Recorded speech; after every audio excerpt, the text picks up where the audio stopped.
dividing this into goodies who believe in climate change and baddies who don't, which is actually very inaccurate because of all these people at the lukewarmer end of the spectrum where I sit and where proper climate scientists like Judith Curry also sit.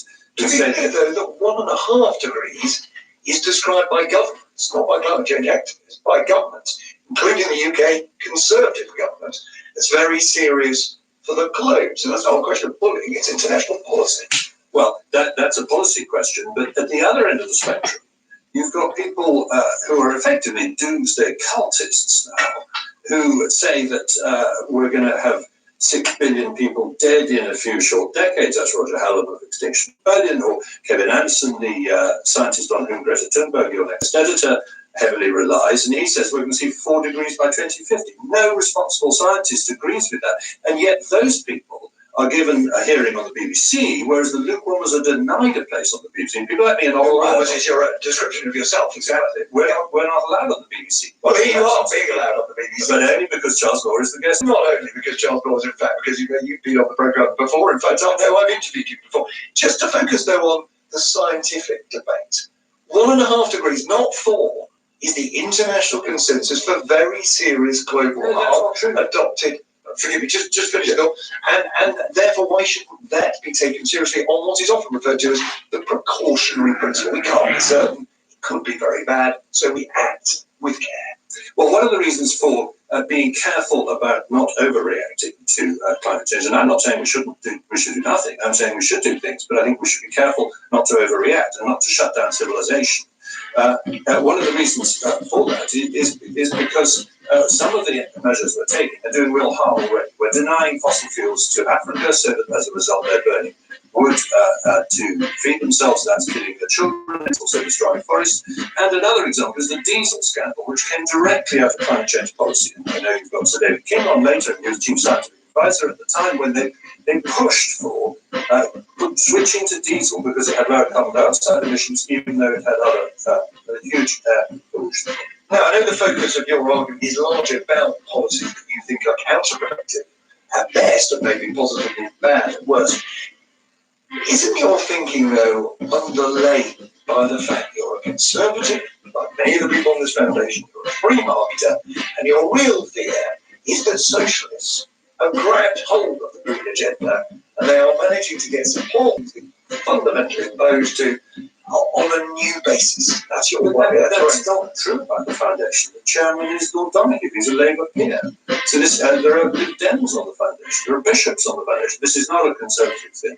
I think quite the reverse, actually, that most people who are worried about what we're doing in climate change are worried about the effect it's having on poor people. It's costing nearly 9 or 10 billion pounds a year to the British consumer, and most of that is going from poor people to rich people. Just like you love this stuff because they get to build wind. I say conservative cost because as you, Charles Gore, is nice and what's prominent in terms of having a voice on this subject. Just briefly, if you would.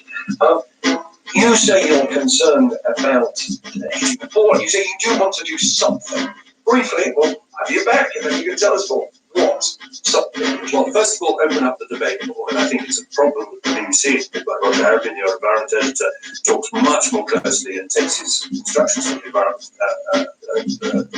lobbies. He doesn't take instructions from anybody. I know Roger Harrison. He's a journalist. You're a journalist. He's a journalist. He reports what he thinks is true. His Twitter account very strongly reflects. You disagree with it. It doesn't mean he takes instructions. But the other thing is, a lot of what the BBC and other media tell us to do, like stop eating meat, maybe you need to tell me to stop eating meat, man, friendly. I mean, is it preposterous? We report people who say that you should eat meat, and we interview people who say you should. We're not telling people to do anything. What we need is an insurance policy against this problem, and we shouldn't pay more in a premium than the risk we're running. Boring. That's what we've had. And thank you for helping us have it, Matt Ridley-Goldberg. Thank you for coming on. Well, let's continue at 22:09 with Professor Sir David King, former Chief Scientific Advisor, Matter and the same the UK government and the UK's climate envoy between 2013 and 17. Morning to you. Can you deal with that diesel point first of all? Because it is quite fundamental, isn't it? That was a case, your critics say, of damage being done to the health of real living people by lobby because they didn't fully understand what they were calling. First of all, I don't think it's very fair to say this was due to the Green lobby. I was advising government. I was Chief Scientific Advisor to Tony Blair at the time when this was being discussed in Europe, and I took a lot of trouble over the issue of diesel. And what we generated, and we were in the discussion in Europe, so we were a party to it, was a process in which tests would be conducted, and every few years the stringency of the tests for emissions from diesel-driven cars would be improved. And this was agreed with all of the car manufacturers. What we did not anticipate, and this is critically important, was that car manufacturers would cheat on the testing. You will know that Volkswagen have paid a pretty heavy fine. They have indeed, but it wasn't just about the cheating, was it? I mean, the fact is that we should not be using diesel, particularly for short journeys. And the whole idea was, and this is why I say it was, of course, something that came from the Green Lobby, is that the government wanted a kind of green hit, didn't they? The governments of Brown and Blair wanted to be able to say we're reducing carbon emissions and didn't care too much, didn't think too much about the other noxious things. Just let me say, no. That is completely distorting what actually happened. First of all, did I think too much? I spent a lot of time on this. I talked to car manufacturers about it. I talked to the people who were building the car exhaust systems to prevent noxious fumes going in. What you just said is not correct, because basically we were in the European Union, we were a party to that discussion, and this was an EU decision. I'm not saying we were against it. To suggest that we were pushing this because of the law would be completely wrong. All right, let me go to another thing that I really was just talking about, the sort of wider point that you tend, you mentioned the BBC, there is a tendency in wider media as well to portray climate crises rather than talking calmly. There's things that need to be done. Do you accept that there is sometimes a hysteria that needs to be made? So should do that. So here's the worry. Are we doing enough on climate change at the moment? And the answer can simply be no, because, let me say, the Arctic ice has melted far more rapidly than any of the climate scientists predicted 20, 30 years ago. So what we have is the Arctic Ocean exposed to sunlight in the Arctic summer for significant periods of time, which means that the entire Arctic region is now heating up at something like 2.5 times the rate of the rest of the planet. Why is that a worry? Because Greenland sits in the Arctic Ocean, and Greenland ice is sea level. So what is that? So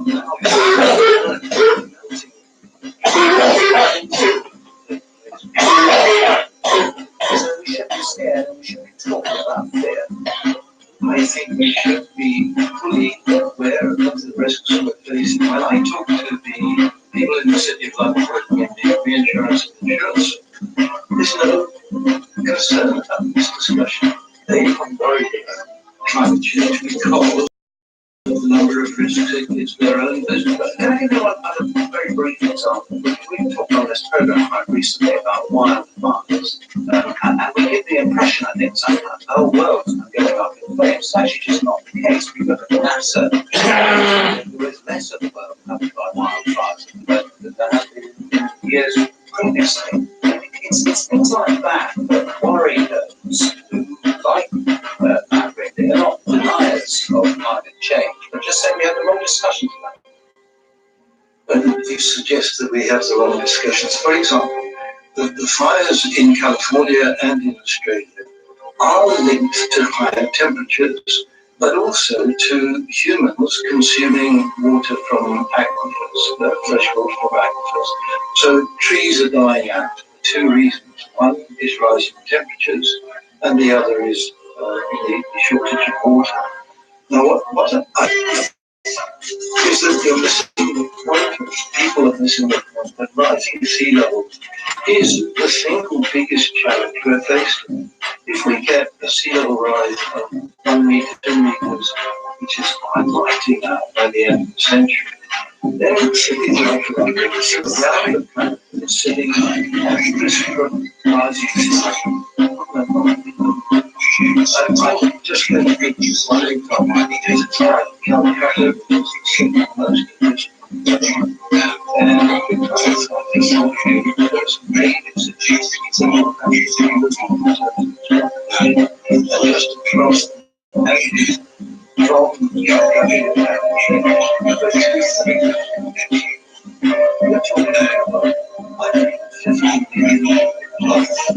Okay, Professor Sadiq, thank you very much. Some people watch this. It's going to be 13 minutes tonight on the time plus the news websites.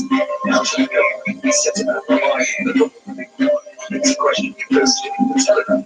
Financial Times argument that sustaining government attention on public funding is essential, but it adds that new initiatives such as British Walls, Town Centre Regeneration Programme, should put that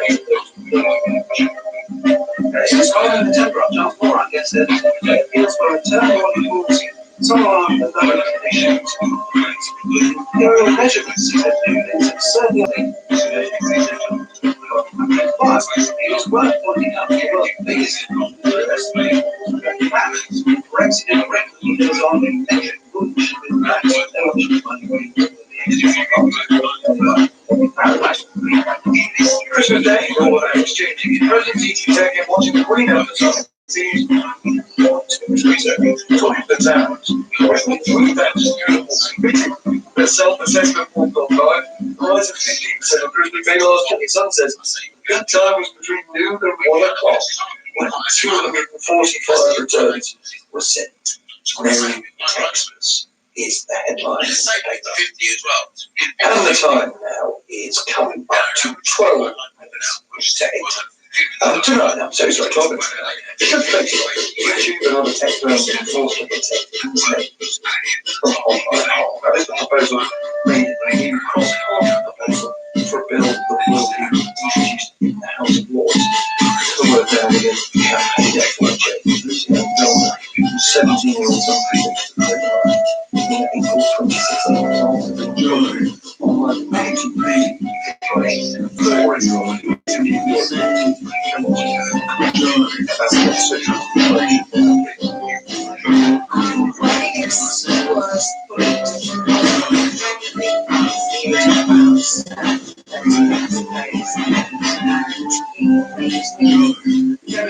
that it was there was no regulation on. It was because they all had smartphones at this stage. It was very difficult for us as parents to try and find out what was happening to him. He had access to all sorts of content that we had no idea what it was. And the proposal now being made is that these big online giant firms should have what's been called a statutory duty of care. What would that mean in practice? I'm not honestly too sure. It's a sort of a huge animal to try and tame. I think we have to sort of look at a very joined up approach. It's not just the online companies that need to have a duty of care. It needs to be parents, teachers, government funding for education and mental health, and support for young people. But the online platforms have a duty to look at the content that young people can access. Do you think they should take responsibility for what's being put up there in a much wider way than they do now? Yes, I think so. I think, freedom of speech is all well and good, but with that comes responsibility. And I think they have to take a bit of responsibility for what they publish on their platforms. Lucy Alexander, thank you for joining us today. The time is 10 to 9. Charles Moore, our guest editor, has a keen interest in hunting. We wanted us to explore the relationship between music and hunting, and in particular the role of the fawn at the hunt. And Andrew Salis is master of the Kimblewhip hunt and a columnist for Horse and Hound magazine, too. And is in our radio car. Morning to you. Good morning, Justin. What is that role? Well, I've always felt that the huntsman's skill should lie somewhere between science and art, maybe with a dash of the explorer. And the horn, along with the thrilling sound of hound music, help to create that soundscape. The horn provides a conduit between the huntsman and his hounds, After all, when out hunting, the hounds shouldn't be stood around the huntsman all the time. They should be on confidently hunting in front, and the horn communicates. Is part of that oral tablet that communicates with the hound. And are they calls? Are the horn sounds? Do they make a sort of musical sense? If I can put it like that? There are about a dozen calls, which yes, they have simple motifs which can be understood by the followers, because the horn also is a means of communication between the huntsman and the followers on a secondary level. Commenting on the drama, even anticipating it maybe, but the calls should be easily distinguishable. The human, although the hounds, I don't think that they can really tell too much difference, other than faster calls mean more action, and slower, drawn-out calls mean that day is coming to And do they react to those calls? The hounds, very much not so. the humans. Very much so. And more importantly, the hounds. Yes, they do. But as I say, the faster calls mean action, come to me and go on in front, and the slower ones mean we're drawing something to a close. And this is something that has been done by humans and hounds and others for centuries, millennia. Well, indeed, the English hunting horn is a relatively simple instrument, only about 18 centimetres, or as Charles might say, inches if you less tall, which is in a sense derived from the French la trompe. Our horn is much more Buckingham Palace rather than their Versailles. They have a much more elaborate system with fanfares and calls, but ours is a much more economical instrument, which serves a purpose well. Well, look, Sanders, thank you very much for that. Would you give us a quick blast? We're going to ask you to play us out of the programme in 7 or 8 minutes' time. Give us a quick blast now, just a few seconds, so we've heard the thing.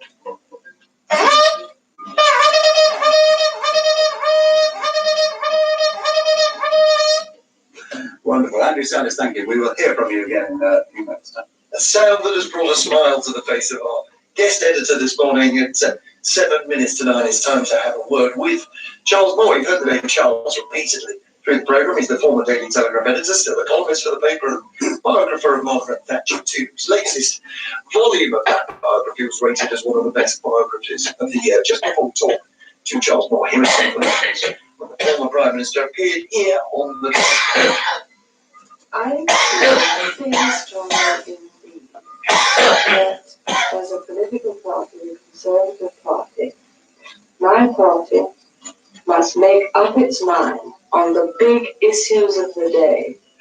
Having made up its mind, it must pursue the line which it has decided upon, regardless of the party political consequences.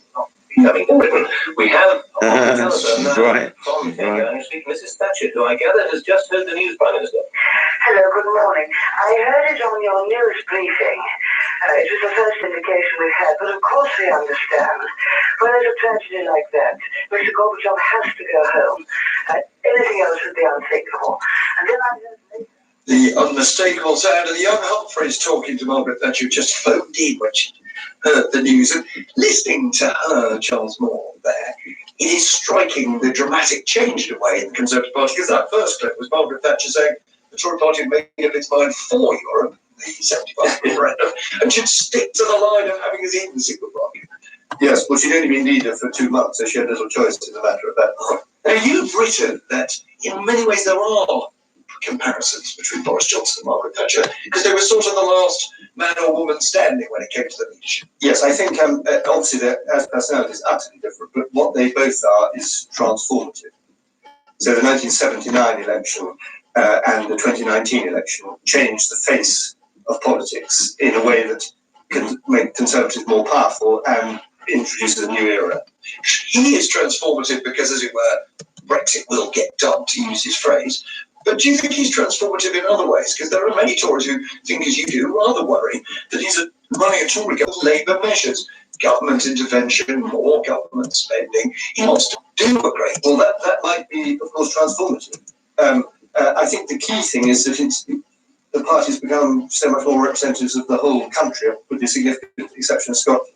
Now, Your focus of this guest editorship in many ways seems to have been things you think the BBC either doesn't cover properly or doesn't cover at all, because of what you described earlier in the conversation, the BBC acting as a sort of nationaliser of the culture. Yes.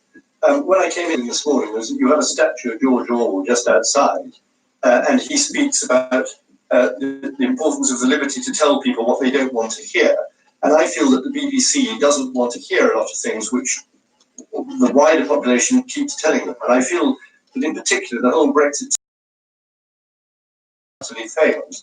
And with I think, permanent damage to its reputation. And I don't think it deserves to stand as it did before. Isn't part not so much to the British Broadcasting Corporation, but to Britain and the way Britain has changed. You're a climate change skeptic. We talked about it on the programme. You're anti-women in Greece. You're pro-hunting. You have a series of views which are not the conventional wisdom of the day, and it upsets you that the country's changed in ways you don't like. Well, I think the country's changed in a way that I do like, which is that it's supported Brexit. And That's one example. I give you a series of other. That's a very overwhelming example because it's a popular decision. It's the biggest vote for anything in our history.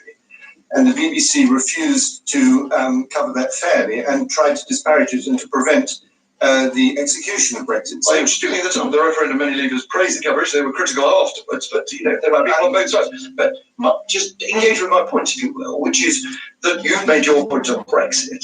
But it seems to be in a series of areas you're highlighting and representing your views. You're objecting to the BBC at all. You just don't like the fact that the Church of England has embraced women priests. So, hunting has been banned by law, and your own party isn't going to change the law, it says, and that you're a climate change skeptic, even though your own party is in favour of climate change policy. I don't really know why you bring up women priests, a subject which closed in the Church of England 25 years ago. But no, what I'm objecting to is preaching. The BBC has decided to be a secular church, and it preaches and it tells us what we ought to think about things. So it tells us we shouldn't support Brexit, and we should accept, and we should, please let me answer the question, and we should accept climate change alarmism, and we have all to kowtow to the doctrines of diversity. And this is not right that the BBC, all these issues should be aired, of course they're very important, but they should not be preached. And the difficulty I've had to get all this stuff about climate change onto this programme, even though I'm the guest editor, is very, very marked. Obstacles coming every single time because of rulings, of bureaucracy, and the fact that Roger Harrabin, the environment analyst, is so biased. That's because of Ofcom regulations of the law. No, it's not. Applies to Sky and ITV. No, it's not. It's because of the BBC's interpretation of it. I think through the ruling. Let me raise the last one. You're running out of time, and I want to give you the chance to address it, if you would. You talk about that. Isn't the danger of what you advocate there is that we all end up listening to news that reflects our politics and reflects our prejudice? In other words, the price of what you want may be too high. Well, I think that the BBC News coverage does reflect the politics and prejudices of the people who run it. And this is wrong. And this is what I'm objecting to. But do you want a news like in the United States, where, as it were, most Republican activists watch Fox News, most liberal people watch MSNBC or CNN? Do you want a divided country in terms of its news consumption? We are a divided country in terms of our news consumption because the BBC has an artificial privilege which abuses to put forward a particular view. Charles Moore, editor of the Daily Telegraph and the Palace. Margaret Thatcher, guest editor today. Thank you very much for coming in. And Greta Thunberg will be our guest editor on Monday. But let us hear, to play us out, Andrew Sellers, master of the Kenilworth Hound, Hunt and Eat. Or